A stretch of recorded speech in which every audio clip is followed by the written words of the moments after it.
구약성경 레위기 20장 26절에 보면 하나님께서 이스라엘 백성들을 향하여 이렇게 말씀하십니다. 너희는 나에게 거룩할지어다. 이는 나 여호와가 거룩하고 내가 또 너희를 나의 소유로 삼으려고 너희를 만민 중에서 구별하였음이니라. 여기서 하나님께서 이스라엘이 거룩해야 될 이유에 대해서 설명하면서 첫째는 하나님 당신이 거룩하시기 때문이라고 말씀합니다. 그리고 또한 이스라엘을 하나님의 소유가 되게 하기 위하여 만민 중에서 특별히 구별된 자들이기 때문에 너희는 거룩하라, 그렇게 말씀하셨습니다. 그런데 우리가 주목해야 될 것은 이스라엘이 거룩하기 때문에 하나님께서 이스라엘을 구별하신 것이 아니라 하나님께서 그들을 구별하셨기 때문에 거룩한 삶을 요구하신다는 사실입니다. 이 거룩의 의미는 구별되다, 성결하다, 깨끗하다는 의미를 가지고 있는데 이 거룩은 하나님의 대표적인 본성입니다. 그래서 구약에 보면은 죄로 부패진 인간은 거룩하신 하나님 앞에 나갈 수가 없어요. 만일 죄 가운데 하나님을 만나게 되면은 죽음을 면치 못합니다. 그래서 이사야 선지자가 성전에서 기도하다가 거룩하신 하나님을 만나고 났을 때 뭐라 그랬습니까? 화로다 나여, 화로다 나여 라는 말, 나 이제 죽었다 이 말이에요. 왜? 내가 입술이 부정한 자로서 입술이 부정한 백성들 가운데 거하면서 만군의 여호와 하나님을 배웠다. 이와 같이 구약에서 이스라엘 백성들이 하나님을 만나면은 죽어야 됩니다. 그런데 하나님께서 죄인이 하나님 앞에 나갈 수 있는 길을 직접 열어주셨습니다. 그것은 양이나 염소나 송아지와 같은 짐승을 잡아서 그 피를 가지고 나가면은 하나님께서 그 사람의 죄를 다 용서해 주시고 죽음에 이르지 않도록 하시는 것이 바로 성경에 나타난 교훈입니다. 그러니까 구약에 짐승의 피만 가지고 가면은 죽음을 면할 수 있다는 말이죠. 실례로 우리가 하나님께서 애굽에서 내리신 마지막 10번째 재앙이 죽음의 재앙입니다. 죽음의 재앙이 애굽 땅 전역을 다 뒤엎었을 때에 애굽에 있는 모든 사람이든 짐승이든 초태생은 다 죽었습니다. 그런데 이스라엘 백성들이 살고 있는 고센 땅에는 이 죽음의 재앙이 그냥 넘어갔다, 그렇게 말합니다. 넘어갔다는 말이 뭡니까? 죽음의 재앙이 이스라엘 백성들에게는 미치지 않았다는 말이에요. 어떻게? 하나님께서 죽음의 재앙을 내리시기 전에 모세를 통하여 명령하시기를 너희 백성들이 양을 잡아서 그 피를 문선지에 발라놓아라. 그 말씀을 듣고 말씀을 따라 양을 잡아 각 사람들이 사는 곳의 문설지에 그 피를 발라놓았어요. 그 피를 보고 죽음의 재앙이 넘어갔다, 유월했다, 그렇게 말하고 있습니다. 피가, 양의 피가 이스라엘 백성들을 거룩하게 구별해 놓았기 때문에 죽음의 재앙이 그들에게는 미치지 않았다 하는 그런 말입니다. 그런데 이때 이스라엘 백성들을 구별해 놓고 죽음에 이르지 못하도록 한 그 양의 피가 바로 우리 죄를 대신 지시고 형벌받으실 예수 그리스도의 십자가 보혈을 예표하고 있다는 것입니다. 그렇습니다. 하나님께서 만민 가운데서 우리를 택하시고 부르셔서 하나님의 특별한 소유를 삼기 위하여 왕같은 거룩한 백성 삼으시기 위하여 독생자 예수 그리스도를 이 세상에 보내셨고 그 예수께서 우리 모든 죄를 대신하시고 형벌 받으심으로 그 피로 우리를 속량하시고 거룩하게 구별해 놓았다 하는 그런 말입니다. 그러므로 이제 우리는 죄와 사망에서 해방이 되었습니다. 예수의 피로 구별된 우리들을 죽음의 권세가 결코 우리를 해할 수가 없다는 말입니다. 이처럼 하나님께서 우리를 예수 그리스도의 보혈로 성결케 하시고 거룩하신 하나님의 백성으로 구별해 놓았기 때문에 우리에게 원하는 게 뭐라고요? 너희는 거룩하라, 거룩하기를 원하신다 하는 말입니다. 근데 아까 조금 전에 제가 읽어드렸던 레위기 20장 26절에 보면은 하나님께서 거룩하기를 원하시면서 어떻게 거룩하라고 말씀하시는가 하면은 너희는 나에게 거룩할지라 말씀하셨습니다. 나에게로 하는 이 말은 내게로 향하여 내게 대하여 거룩하라 하는 그런 의미를 가지고 있단 말이에요. 그러므로 거룩의 기준은 하나님이십니다. 그리고 하나님을 위해서 우리가 거룩해야 된다, 하나님께 대하여 거룩해야 된다라는 것이 레위기 20장 26절의 말씀입니다. 이 거룩은 구원받은 성도들이 가져야 될 하나님에 대한 가장 우선적인 윤리적 책임인 것을 성경은 우리에게 분명하게 가르쳐 주고 있습니다. 그리고 오늘 본문 로마서 12장 1절 말씀은 바로 구원받은 하나님의 거룩한 성도들이 자신을 어떻게 하나님 앞에 거룩하게 구별해 드릴 수 있는가에 대해서 교훈하고 있습니다. 물론 레위기 20장 22절 26절에서도 하나님께서는 이스라엘 백성이 거룩하기를 원하시면서 세 가지 조건을 말합니다. 첫째는 여호와의 계명을 지키라, 곧 순종하라는 것이고, 두 번째는 가나안 족속의 풍속을 따르지 말라, 세 번째는 부정한 음식으로 너희 몸을 더럽히지 말라. 거룩의 세 가지 조건을 말씀하고 있는데, 오늘 이 로마서 12장 1절 2절에서는 그 구약에 계시된 거룩을 좀 더 구체적으로 오늘 신약을 살아가는 우리 성도들이 어떻게 거룩해야 될 것인가를 잘 보여주고 있습니다. 먼저 1절에 보면은 그러므로 형제들아, 내가 하나님의 모든 자비하심으로 너희를 구원하노니 너희 몸을 하나님이 기뻐하시는 거룩한 산제물로 드리라. 이는 너희가 드릴 영적 예배니라. 우리 몸을 거룩한 산제물로 하나님께 드리라고 말씀하고 있습니다. 여기서 그러므로라고 하는 이 말은 앞에 있는 말씀을 연결시켜주는 접수사입니다. 로마서 1장 11장에 있는 말씀은 교리적인 내용들인데, 그 내용을 한마디로 정리를 하면은 우리는 모두가 죄로 인하여 하나님의 원수가 되었고 하나님 멀어져 있었는데 하나님의 아들 예수의 피로 우리를 속량하시고 하나님과 화목하게 되었고 하나님 가까이 가게 되었고 거룩한 백성이 되었다 하는 것이 로마서 1장에서 11장까지 전체 내용입니다. 그리고 12장에서 16장까지 넘어가서는 이 구원받은 성도들, 거룩함을 받은 우리 성도들이 어떻게 살아야 될 것인가에 대해서 삶의 실천적 내용을 기술하고 있습니다. 그 첫 번째로 뭐라고요? 너희 몸을 하나님이 기뻐하시는 거룩한 산 제물로 드리라 했습니다. 이 말씀, 너희 몸을 하나님이 기뻐하시는 거룩한 산 제물로 드리라는 말은 그 원어의 의미를 충실하게 살려서 다시 번역하면 이런 말이 됩니다. 너희 몸을 하나님이 기쁘시게 받으실 만한 산 제물로 하나님께 바친 상태에 들어가란 말이에요. 내가 지금 이 내 몸이, 나의 삶이, 나의 인격이 하나님 앞에 거룩하게 바쳐진 상태로 살라는 말이 오늘 너희 몸을 거룩한 산제물로 드리라는 이 말씀의 가장 원문에 가까운 해석입니다. 이것은 바로 하나님이 기뻐하시는 예배에 대해서 말씀하고 있는 거예요. 즉 하나님께서 기쁘시게 받으시는 예배는 우리 몸을 거룩한 산 제물로 드리는 것이라고 오늘 본문을 통해서 말씀해 주고 있습니다. 자, 여기서 바울은 뭐라고 말하죠? 우리 몸을 산 제물로 드리라 했습니다. 또 이는 얼핏 보기에는 마치 인신 제사를 요구하는 듯이 보입니다. 옛날에 이방신, 몰록신 같은 신에게 제사를 때 자식을 산채로 제물을 드리는 그런 인신제사가 있단 말이에요.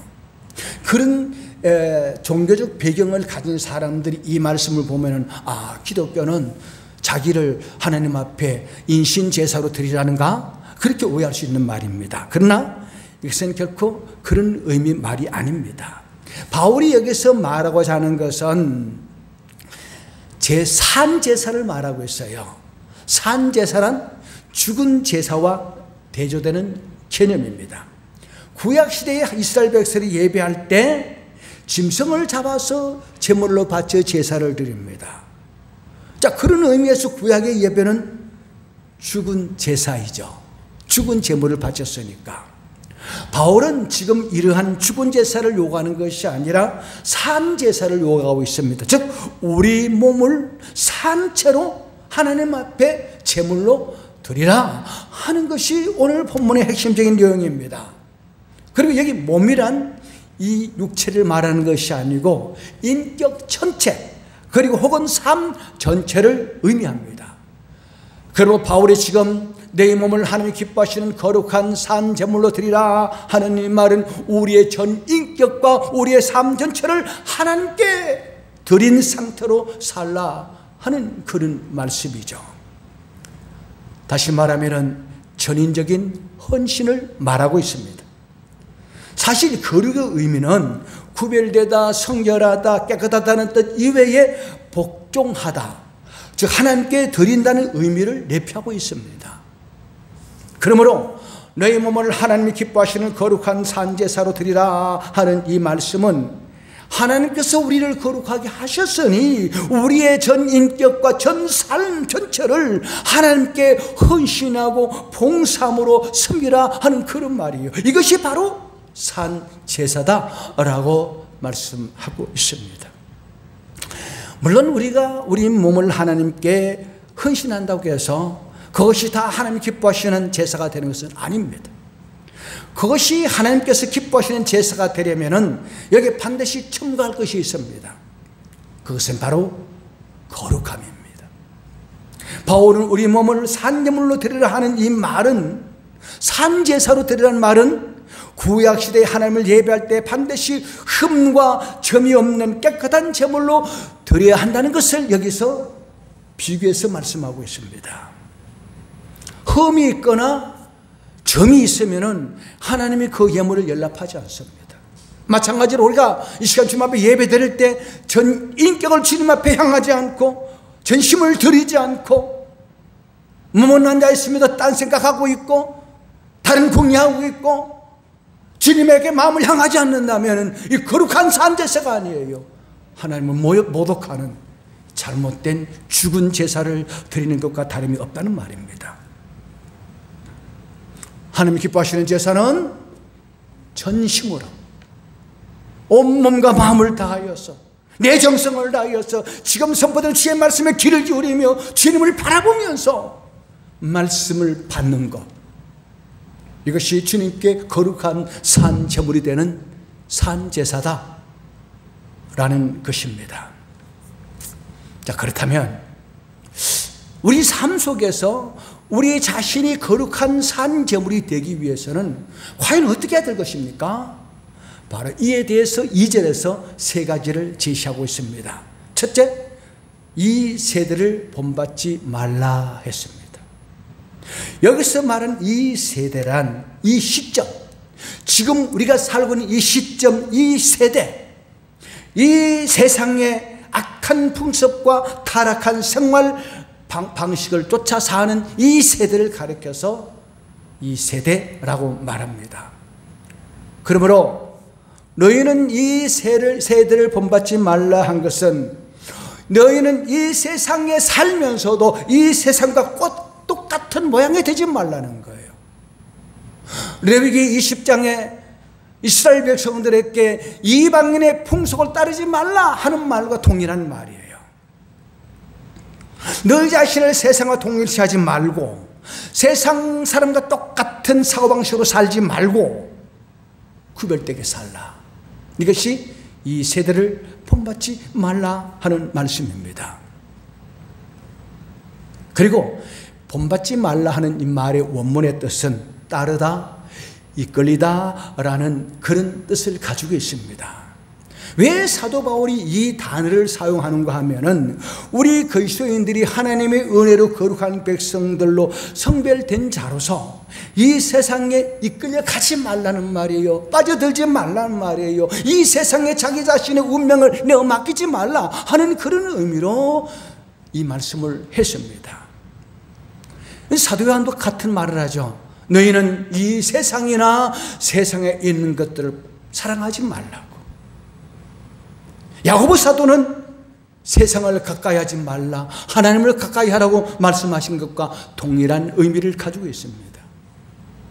물론 온 우주가 하나님의 주권적인 통찰이 있습니다. 그러나 이 세상은 하나님의 허용하심을 따라서 공중 권세 잡은 악한 영들의 지배를 받고 있어요.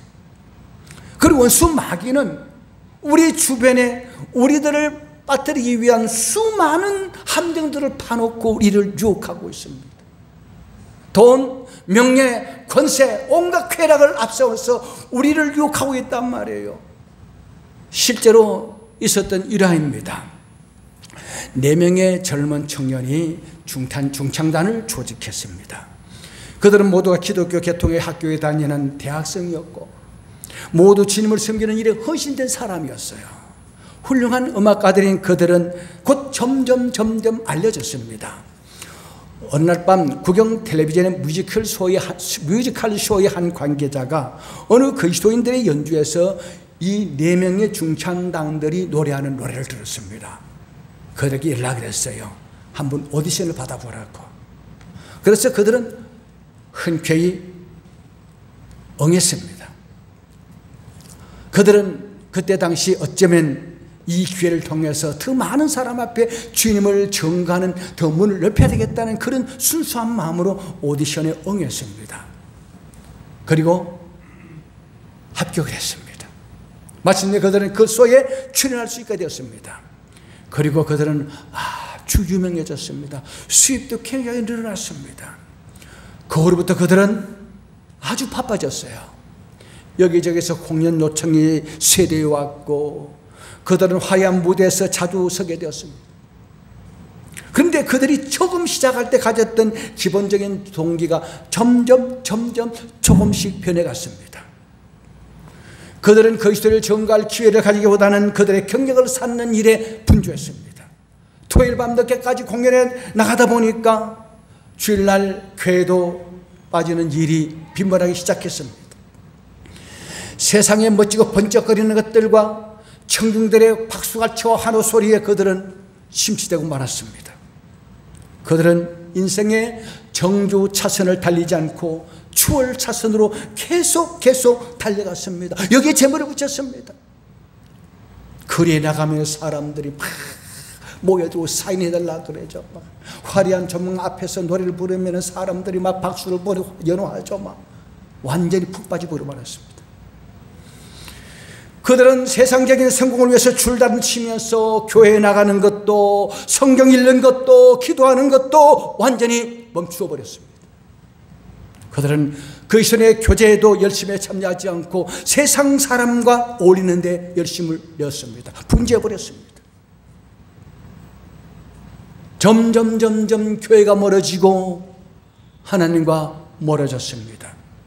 그들은 사악한 마귀가 파놓은 함정에 점점 빠져들고 말았습니다. 그리고 그들은 기독교의 가치관은 서서히 허물어졌습니다. 세상이 너무 좋아요. 명예가 너무 좋아요. 돈이 너무 좋아요.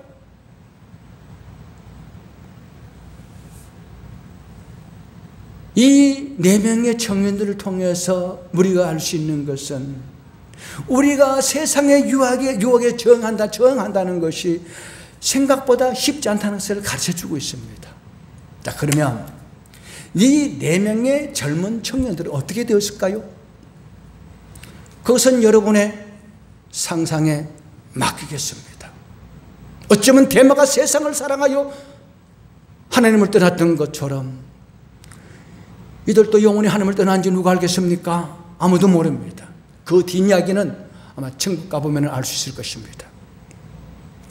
이처럼 성도들은요, 단번에 죄악에 빠져들지 않습니다. 처음에는 돈 때문에, 명예 때문에, 권세 때문에, 호기심 때문에 세상 풍속을 따라가다가 점점 빠져들게 되고 나중에는 헤어날 수 없는 타락의 나락으로 떨어지는 것이 바로 내 젊은 청년들의 모습을 통해서 우리가 배울 수가 있습니다. 그러므로 우리 몸을 하나님이 기뻐하시는 거룩한 산제사로 드리기 위해서는 이 세대를 본받지 말라는 거예요. 이 세상 풍속을 따라가지 말라는 거예요. 세상을 사랑하지 말고 세상을 가까이 하지 말라는 거예요. 하나님을 가까이 하라는 말이에요. 두 번째는 마음을 새롭게 함으로 변화를 받으라 했습니다. 그렇습니다. 성도가 합당한 삶을 살고자 한다면 자신을 거룩한 산제물을 하나님께 드리기 위해서는 무엇보다도 우리 마음이, 우리의 본성이 변화를 받아야 돼요. 몸은 나와서 예배를 드리지만 마음이 변하지 않는다면 이 거룩한 제물이 될 수 없는 거예요.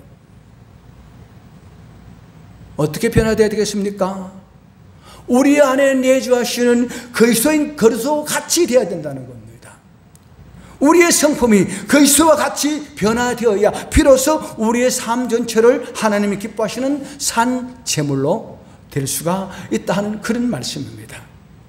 과거 우리가 죄의 종을 할 때는 우리의 성품이 다 악했습니다. 말하는 것이나 생각하는 것이나 행하는 모든 것들이 하나님 것이 악했어요. 우리는 마귀에서 나서 마귀의 자녀로 마귀와 같이 말하고 마귀와 같이 생각하고 마귀와 같이 행했습니다.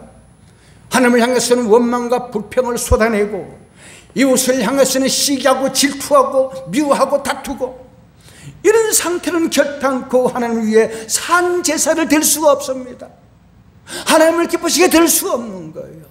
예배를 드리지만 형제를 미워하고 시기 질투하고 원망하고 불평하고 바깥에 나면 다투고 이게 무슨 거룩한 산 제물입니까? 죽은 제물마도 못하는 썩은 제물이죠. 그러므로 우리가 하나님을 기쁘시게 하는 삶으로 그분께 거룩한 산제사를 드리려면 먼저 우리 마음이 성품이 변화되어야 돼요. 예수 그리스도를 닮아가야 된다 이 말입니다. 그리고 그리스도의 마음을 지닌 것이 우리의 변화의 최종 목표입니다. 로마서 2장 5절에 너희 안에 이 마음을 품으라. 곧 그리스도 예수의 마음이니 예수의 마음을 품으라 했어요. 겸손한 마음, 사랑과 긍휼이 풍성하신 마음, 주님을 기쁘시게 하는 마음. 우리 예수님이 이 땅에 오셔서 일평생 하나님을 기쁘시게 하는 삶을 사시다가 하나님을 기쁘시게 드리기 위해 자기 자신을 하나님의 거룩한 산 제물로 바쳤습니다. 자, 그렇다면 이러한 변화를 어떻게 가능할 수 있겠습니까? 그것은 오직 성령에 의해서만 가능합니다. 우리 힘으로 안 돼요. 우리 노력으로 안 돼요. 금식해도 안 돼요. 어떤 목사님은 40일 금식 기도를 7번 했는데도 그 마음의 그 고약한 성품 변화되지 않더래요. 성령의 은혜가 아니고는 변화될 수 없습니다.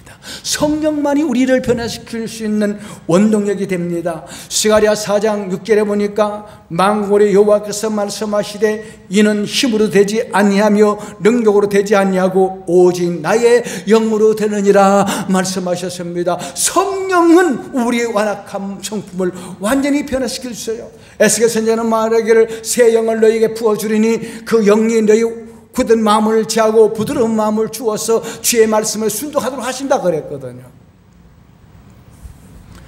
그러면 우리가 어떻게 성령의 능력으로 변화를 받을 수 있습니까?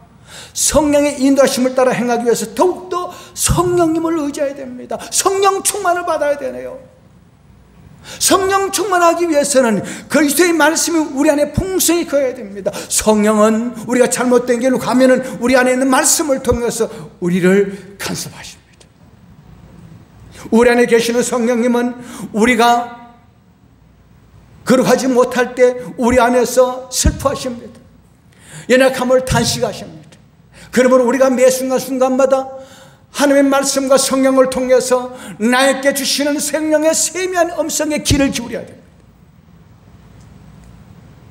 그럴 때 우리는 단번에 변화되지 못하지만 점점 서서히 변화되어 갈 수가 있습니다. 세 번째로 하나님이 선하시고 기뻐하시고 온전한 뜻이 무엇인지 분별하도록 하라 했습니다. 성도가 하나님 앞에 자신을 거룩한 산제물로 드리기 위해서는 최종적인 목표가 뭡니까? 하나님의 뜻에 순종하는 거예요. 인간이 범한 죄가 뭡니까? 불순종하지 않아요. 사울이 왜 버림받았습니까? 하나님의 뜻을 거스려서 불순종했기 때문이에요. 그러므로 우리가 육신의 욕심을 따라 살면은 절대로 하나님을 기쁘시게 들 수가 없습니다. 그래서 우리는 하나님의 뜻을 구별해야 된다는 거죠. 우리가 기억할 것은 하나님의 뜻은 선하고 온전합니다. 우리를 위한 계획이 선하고 심지어 우리가 당하는 모든 환난과 고통까지도 합력하여 선을 이루시는 선하신 분이십니다. 그러므로 우리는 내 욕심을 따라 살지 말고 하나님의 뜻이 무엇인지 분별하고 그 뜻을 따라 살아가는 거, 이게 뭡니까? 나를 거룩한 산 제물로 드리는 거예요. 창세기 6장 5절에 보니까 하나님께서 사람을 지으시면서 단식하는 말씀이 이렇게 기록되어 있습니다. 여호와께서 사람의 죄악이 세상에 가득함과 그의 마음으로 생각하는 모든 계획이 항상 악할 뿐임을 보시고 땅 위에 사람 지었음을 한탄하사 마음에 근심하였으니. 그래서 하나님은 인간에게 진노를 내리셨습니다. 홍수로 심판하셨습니다. 그 이후에도 인간은 변화되지 못했습니다. 여전히 우리는 세상 풍속을 따라 살고 내 마음의 욕심을 쫓아 하나님의 뜻을 반역하는 죄 가운데 살았습니다. 바로 그런 우리를 하나님이 만민 가운데 고르셔서 불러주시고 자기 아들 예수의 피로 우리를 깨끗이 씻어주셔서 거룩한 백성 삼아주신 거예요. 얼마나 놀라운 은혜입니까? 놀라운 사랑입니까? 말씀을 마치겠습니다.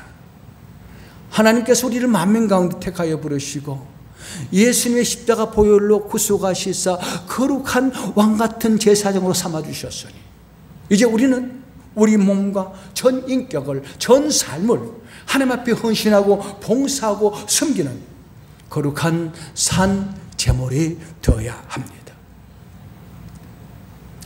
그럼 오늘 본문에서도 분명히 말씀하십니다. 이 세대를 본받지 말고 오직 마음을 새롭게 함으로 변화를 받아 하나님의 선하시고 기뻐하시고 온전한 뜻이 무엇인지 분별하도록 하라.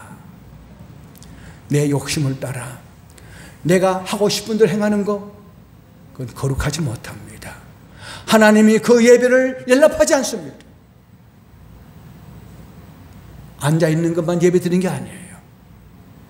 내 마음이 온전히 주께로 향하고 주님과 연합하고 말씀 받고 그 말씀 붙들고 세상에 나가서 말씀대로 살기를 힘쓰며 항상 주의 뜻을 분별하고 그 뜻을 따라갈 때 하나님은 만족해 하실 것입니다.